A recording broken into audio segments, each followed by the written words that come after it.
लेकर हाजिर हूँ मैं अशोक कुमार अंज।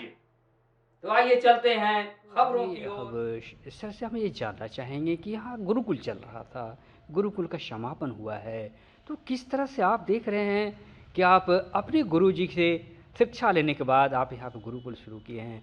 देखिए यहाँ पे ऐसा आप देख रहे हैं कि बड़े गुरुजी यहाँ पे हैं और उनसे तालीम लेकर आज यहाँ पे गुरुकुल चला रहे हैं। तो देखिए, जी सुरसलीला कला संस्थान का ये जो एम है, उद्देश्य है कि गया के संगीत का विकास करना, गया में के बच्चों को संगीत की शिक्षा, निःशुल्क संगीत की शिक्षा देना और हिंदुस्तान के बड़े बड़े आर्टिस्टों को लाकर उनसे उन्हें वर्कशॉप के रूप में उसका टिप्स और एक अच्छा ऊपर की जो सिखाई होती है, शिक्षा होती है, उसके लिए प्रयास करना में ही अगले साल से हमारे आदरणीय गुरुजी यहाँ 7 दिवसीय कार्यशाला 2022 में भी किए, 2023 की ये कार्यशाला का कल समापन हुई।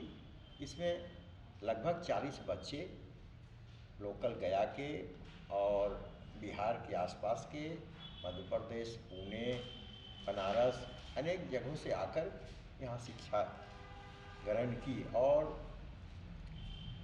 विभिन्न रागों का, सुबह के रागों का, शाम के रागों का एक उन्हें सीखने का, समझने का एक मौका मिला। तो उसी की कड़ी में, संस्थान के उद्देश्य की कड़ी में हम लोग जो लोकल स्तर पर मैं, हमारे और सहयोगी कलाकार मिलके यहाँ के बच्चों को गुरुकुल जो सुरसलीला गुरुकुल है उसके अंतर्गत में निःशुल्क संगीत की शिक्षा हम लोग दे रहे हैं। बीच बीच में बाहर से आए हुए कलाकारों से भी उन्हें सिखवाने का हम लोग प्रयास कर रहे हैं और निरंतर ये चलता रहेगा, जिससे कि गया के संगीत की जो धरोहर रही है, एक पीढ़ी रही है, वो बरकरार रह सके। इस दौरान आप नया युवक क्या देखे, आप नया युवक जो हैं उनमें, युवक युवतियों में क्या देख रहे हैं, कितना प्रभाव पड़ रहा है इसका? देखिए, सबसे बड़ी बात है आज के परिवेश में लोगों का के पास समय अभाव हो जाता है, क्योंकि ये संगीत एक साधना है।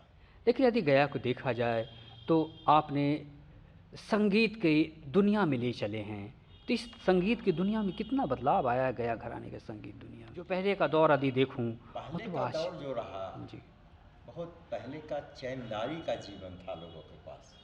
आज के जैसे भागम भाग के दौर नहीं था। उसमें चैन से यहाँ की जो संगीत हुआ करती थी, गोविंद बाबू के यहाँ, माधव बाबू कटरियार जी के यहाँ, शंकर लाली पर्वतिया, बालाजी झंगर, ऐसे बहुत से ऐसे गया के जो कलाकार रहे, खटांगी कोठी के उमेश्वर देव नारायण सिंह और रामी बिघा स्टेट के बबुआ जी वगैरह, इन लोग का एक संगठन था, एक ग्रुप था और उनके यहाँ बैठकी हुआ करती थी और बड़े बड़े आर्टिस्ट आकर एक दिन के लिए नहीं, 10 दिन 15 दिनों तक यहाँ रुकते थे और रोज़ संगीत की महफिलें जमती थी और शहर के अच्छे अच्छे लोग आकर उस संगीत को सुना करते थे। तो वो दौर तो अब निकल चुका है, उसकी अब हम कल्पना नहीं कर सकते। लेकिन मैं ये कहूँगा जीवन तो आप कर रहे हैं। नहीं, जीवन तो मैं करने का प्रयास कर रहा बिल्कुल। हूँ। अब लोगों का सहयोग, अभिभावक का भी तो सहयोग चाहिए कि अपने बिल्कुल। बच्चे को संगीत के प्रति प्रेरित करें, उनको सिखवाने की भी तो उनको होनी चाहिए ना, तब ना। अब बच्चा को मान लीजिए हमारे यहाँ क्लास करने आना है, अगर उसको रियाज कर रहा है तो उनके गार्जियन, अरे क्या तुम रियाज कर रहे हो, ही कर रहे हो, थोड़ा जाके पढ़ाई करो, ये काम करेगा।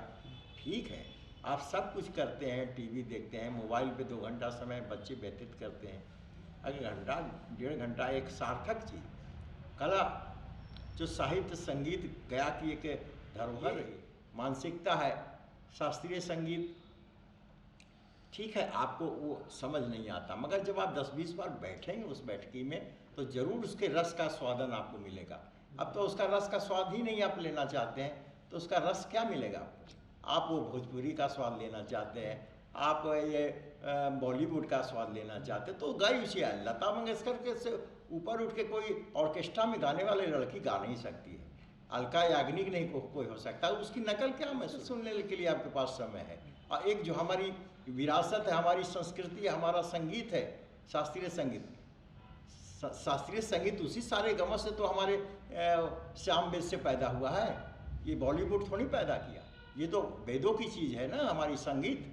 तो ये आप जो उसको हल्के संगीत को सुनने के लिए समय आपके पास है, टीवी देखने के लिए समय आपके पास है, और मोबाइल चला के नेट देखने के लिए, फेसबुक देखने के लिए समय है। क्या आप संगीत के लिए, अगर संगीत का इतना बड़ा आयोजन हम लोग ने इतना मेहनत से किया, अगर आके 1 घंटा भी 1.5 घंटा भी शहर के नगर के वासी लोग जिनको मैंने आमंत्रित किया आकर बैठते, तो क्या वो व्यर्थ का समय उनको जाता? ये थोड़ी सी दुख है। थोड़ा सा जानना चाहूँगा सर, ये बनारस घराना है और गया घराना, गया घराना और बनारस घराने में क्या अंतर आप आंकते हैं? देखिए, संगीत का कोई अंतर नहीं, राग वही अमन बनारस घराना भी गाती है, खमाज की ठुमरी गया भी गाती है, बनारस भी गाती है। कहन का स्टाइल, एक कहने का अंदाज थोड़ा इसमें फ़र्क होता है, बातें वही है, वही बंदिशें ट्रेडिशनल जो बनारस घराना से भी गाते हैं, गया घराना से भी गाते हैं। ठीक है, कुछ साहित्य गया के या मगध के क्षेत्र के लोगों ने भी लिखा, बनारस के कुछ साहित्यकारों ने भी बंदिशें लिखी बनाई, उसको हम लोग भी गा रहे हैं। हमारे यहाँ की चीज़ें बनारस में भी गाई जा रही है, ऐसा नहीं है। अब जैसे चैती हो गया, कजरी हो गया, होली हो गया और ठुमरियाँ हो गई, सब जगह बनी है और उसको सब गा रहे हैं विभिन्न रागों में।